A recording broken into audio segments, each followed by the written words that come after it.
great. Thank you. Thank you very much for those thoughts. Somebody who talked about Matthew 18. What do y'all want to summarize what you felt like God said about abuse in Matthew 18?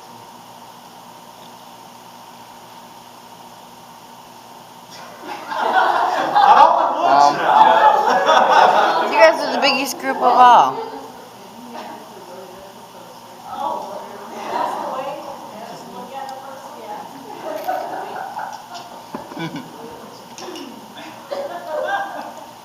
Well, we felt like the type of abuse definitely was physical one placed upon somebody else.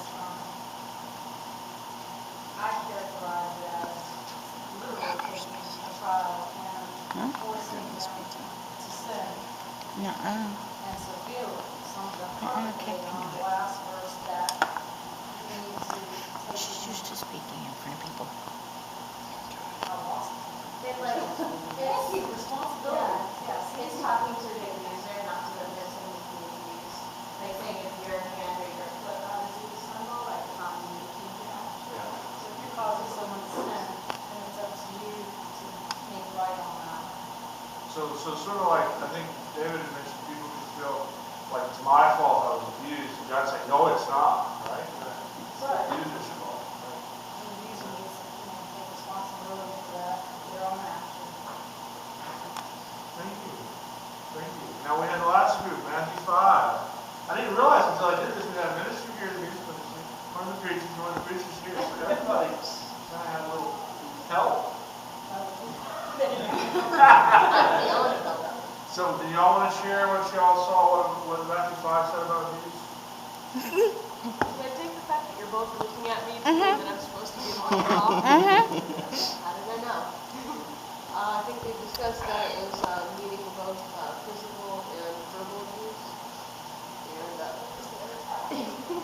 And we were talking about both domestic violence being type of abuse going on today that would be the equivalent.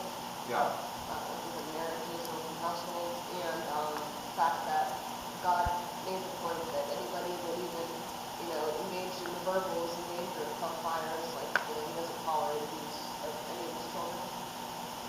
Yeah, and I think in all three verses we have some of the strongest language about God's judgment on abuse. So I'm very happy about it. Well, I want to go move from what y'all studied to some things I've studied. And I'm going to point to one or two of your verses. But the main verse I want to turn to is the first description of abuse in the Bible.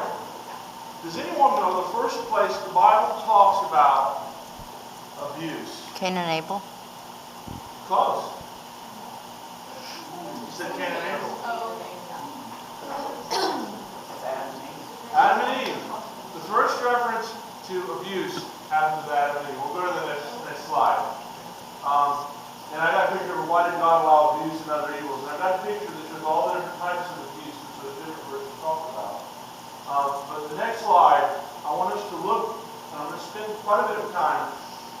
I'll touch on some other verses, but that's okay. That's okay. Why don't we go to the next page? Because we're going to look at the first description of abuse in the Bible. It's in Genesis 3, verse 16. This is God's warning to Eve and Adam about what's going to happen. And I've got three questions I want to look at here. Why doesn't God forbid abuse? How does God do abuse? Is it ever God's will? I think y'all saw the answer to that. And thirdly, where is God in the midst of abuse? The next, you got to remember this in the line, I think it's what we're saying here, is I will greatly multiply your sorrow and your conception. In pain you shall bring forth children. Your desire shall be for your husband, and he shall rule over you. And you got to read it in the context in which the Bible was written. We hear you desire for your husband, and he shall rule over you, and we may not think abuse. But you have to think about the context in which this was written. It was a day and age where a husband ruling over his wife wasn't a husband being ornery and bossy. I've been told at times I am like that. And I bet all of us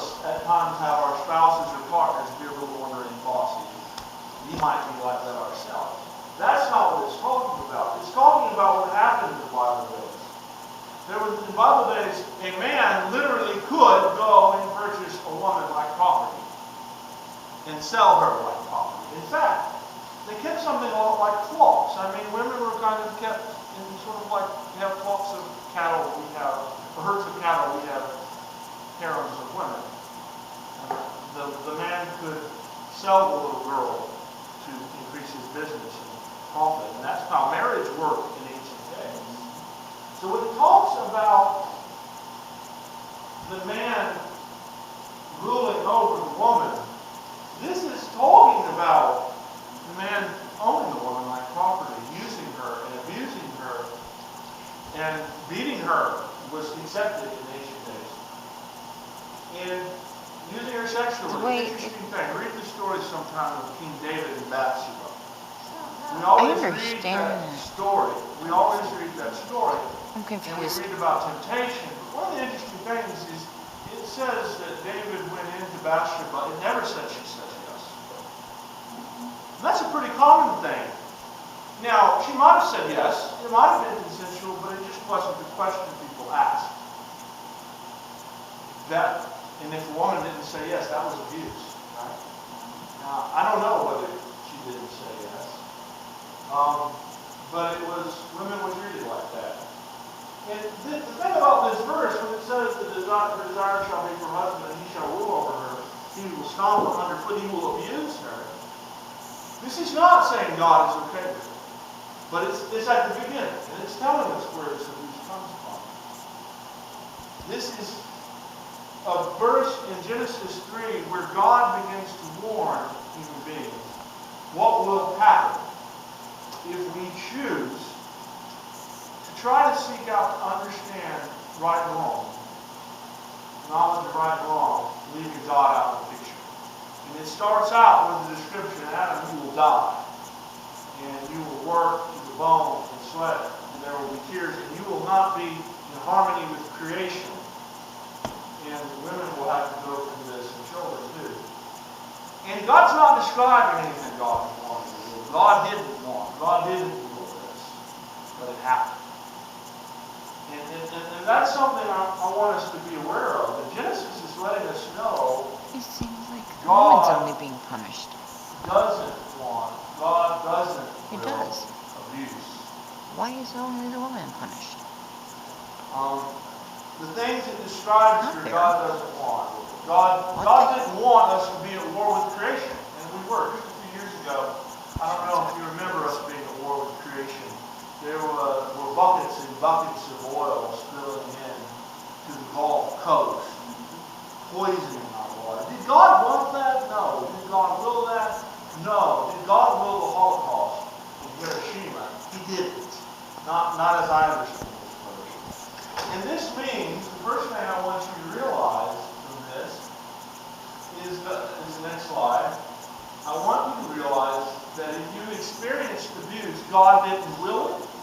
God didn't want it. A lot of times we can really hurt people who've been abused by saying it was God's will. You have to accept it. God did not want you to go through that. God did not want that to happen to you. God didn't endorse it. God doesn't want it. God was crying with you in your pain. So then why didn't he stop it? Right? Then why wasn't there, and I'm asking because this is what my son and I got into a really big discussion about this, and why does God allow those things to happen? And it seems like now I kind of know that, the free will and stuff, but why does God allow that to happen if he's crying with us? I think that's a good question. And I'll tell you some of what I've found of that, but the answer I have may not be full enough for you. Right? Because we're getting into areas it's hard to talk about, but that is the question. I hear you saying that. Yes, ma'am. I think I can answer this question. Like what I was saying earlier today. Like you said, God didn't want it. It wasn't about the middle. Because when Adam and Eve did the apple because of the sin of the world, that thing was going to happen.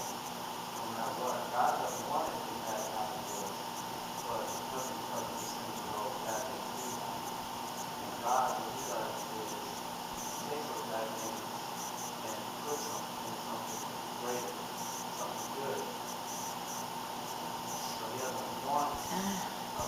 There's so many, but there's so many occurrences where it isn't flipped into something good. I mean, So how do you know that? It may not feel that way at the time. Because we don't know what's happening. And this is part of why, and I'm glad we're all sharing our feelings about this. This is part of why I mentioned that our freedom is faith. As we go into an area where we talk about abuse, I totally hear you. It's difficult to understand. How can you not want this and it happen? And I'll share with you what it's I found. very hard to understand a loving God Yeah. crying over this happening, but he does nothing to stop it. And it is difficult to understand. And I also hear God may turn it around and we may not see it. And that's why I said you may come to different answers about some of this. I'll share with you what I've found. But that's okay, right?